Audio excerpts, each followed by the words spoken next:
home somewhere of me at about 8 years old, sitting in a field or standing in a field next to my dad's golf clubs, where he had a shop and worked. And I guess I was, spent summers with him over there while he worked. I would go with him every now and then. And I don't remember ever hitting balls out in that field, but I must have. And I would do that while he was working.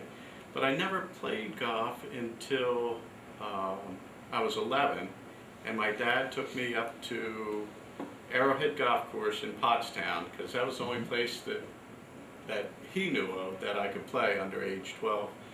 And we probably went there maybe 5 or 6 times. We'd usually play anywhere from 27 holes, 36. I know one time we played 45 holes. I'd always sleep in the car on the way home. And so that's when I first started playing. I also remember having a scrapbook at home, and every Monday I'd get the newspaper and I'd cut out pictures of the guys who won the tournament on the tour, and I pasted them in a scrapbook. And I don't know how long I did that, but I had a full scrapbook full of guys' pictures. My dad took me to the 1971 US Open at Merion. The first person I saw was Trevino on the 6th tee.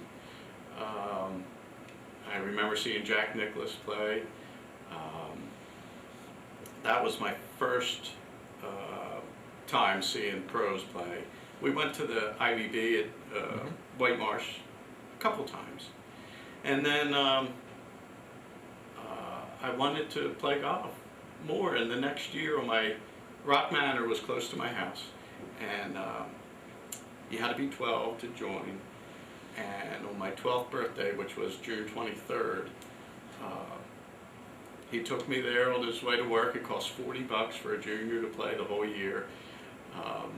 8 o'clock in the morning, we went in, paid my $40. The guy who was behind the counter didn't believe I was 12 because I was so little, and he said, "Well, we'll take your money and we'll let you play today, but tomorrow you have to bring your birth certificate to prove you're 12." And so I walked out, and there was probably 25 or 30 kids out near the first tee at 8 in the morning on a Tuesday.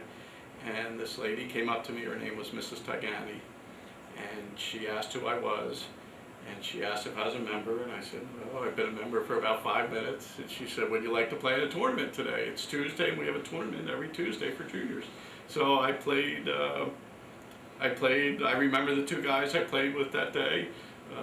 I remember playing the 5th hole at the Rock, which was about a 284-yard par 4. And I'll never forget the one guy in our group. He hit this drive down the left side, and he hit a 4-wood right on the green. And I thought, man, this guy is really good. And I've never forgotten that round playing with them. And so I just ended up playing every day. My dad would take me to the course at 8 in the morning, and he'd either pick me up on the way home from work, or sometimes he'd pick me up at dark, or my mom would pick me up at dark. My best friend, his dad dropped him off at 7 in the morning, so he'd have 8 holes in. The Rock was the front 8 and the back 10. And so I'd get there at 8, and he'd be coming down the 7th or 8th hole. I'd wait for him, and if he was playing good, we'd play the back 9. If he wasn't playing good, we'd start on the first hole again. And we just played golf all day, every day. There wasn't a range at the Rock. They had a putting green, and we just kept going around. I played in high school. I went to Brandywine, and my sophomore year, I was 5th man on the team. Junior and senior year, I think I was 3rd, 4th, maybe in my senior year. I'm not sure. I might have played 2nd some matches, but a friend of mine was always 1st man, and he was pretty good. And I really wasn't that good as a junior. I think I made the quarterfinals of the Delaware Junior Amateur when I was 16. Which was pretty exciting to me. I got an article in the paper because I was so small, and I was only, gosh, at 16 I was probably 95 pounds, and So I had a really nice article. My dad has it framed, hanging on his wall in his family room. And junior golf was a great. But growing up at the Rock was great. I played with kids my age most of the time. But some days I played with college kids. Some days I played with man, woman, retired people. It was just a great atmosphere. I think you learn a lot when you hang out and you spend 4 hours with somebody that's a businessman or a retiree or a college kid. You get to talk a lot, and outside of golf you really don't have that chance. No other sport lets you walk down with somebody down the fairway and talk to them about anything you feel like. Somebody gave me or told me to get Ben Hogan's Power Golf. And I went out and got that book, and there was a field over near my house that I could walk to. It had a big, huge tree at one end and trees at the other end, and I could stand under the trees at the other end in the shade, and I started practicing there. I would go over with a big bucket of balls, and I took Hogan's book, and I'd keep it open to a certain page, and I'd work on stuff and hit balls out towards this tree. And that was when I was probably 17 and 18, and that's when I first started practicing. And a couple of the kids from around the neighborhood, they used to come over and hang out with me. They'd help me pick up the balls. When I was done, I'd let them hit some balls. It was really a fun place to go. Funny thing happened though, it was a big field with a road down this side and then another road way over here, and nothing really was in play. The roads kind of went like that, and the tree was right down the middle. And one day we came there, and the county had put up signs, 4 signs around the field, and it said no golf playing. And I don't know who told them to put them up or whatever. So we didn't hit any golf balls that day, and the next day I rode by, and the signs were all gone. So I don't know if the little kids took them down or their parents took them down, because the parents loved it when the kids came out and hung out with me for a little while.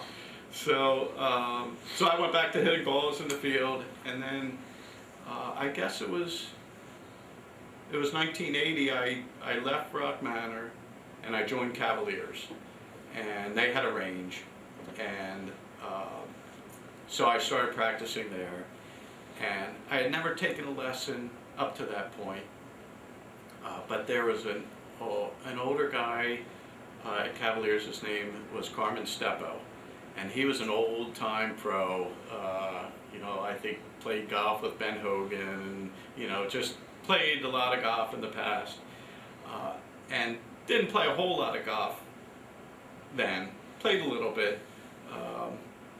Played more cards than golf.